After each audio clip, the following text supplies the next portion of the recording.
नमस्कार,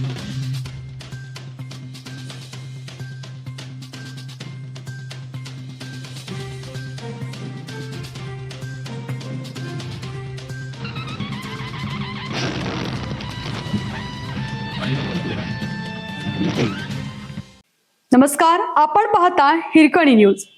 हिरकणी न्यूज प्रत्येक क्षण ताज्या घडामोडी आणि महत्त्वाच्या प्रत्येक बातमीसाठी नेहमी तत्पर. गहाळ झालेले 25 मोबाईल पोलिसांकडून हस्तगत, नागरिकांना दिलासा.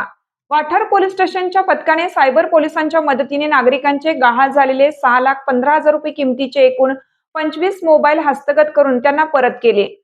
वाठार पोलीस स्टेशनच्या गुन्हे प्रकटीकरण पथकाने आणि सातारा सायबर पोलिसांनी संयुक्त कारवाई करत नागरिकांचे गहाळ झालेले 6,15,000 रुपये किमतीचे तब्बल 25 मोबाईल शोधून काढले आहेत. नागरिकांचे गहाळ झालेले मोबाईल शोधण्यासाठी सहाय्यक पोलीस निरीक्षक सुशील भोसले यांनी गुन्हे प्रकटीकरण डीबी पथकाला विशेष सूचना दिल्या होत्या.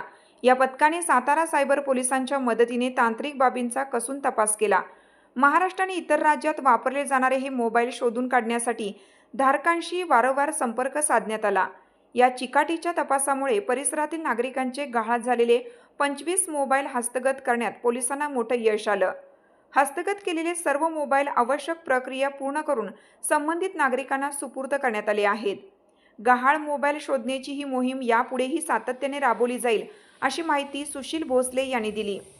पोलीस अधीक्षक निखिल पिंगळे, अप्पर पोलीस अधीक्षक वैशाली कडूकर आणि उपविभागीय पोलीस अधिकारी राजश्री तेरणी यांच्या मार्गदर्शनाखाली ही कारवाई करण्यात आली. यामध्ये सुशील भोसले, पोलीस उपनिरीक्षक गहिनीनाथ सातव, नितीन भोसले यांच्यासह तानाजी चव्हाण, उदय जाधव, जितेंद्र शिंदे, प्रकाश चव्हाण, विठ्ठल काळे, प्रथमेश आलगुडे, प्रशांत गोरे, प्रतीक देशमुख, आशा देशमुख आणि सातारा सायबर पोलिसांचा सक्रिय सहभाग होता.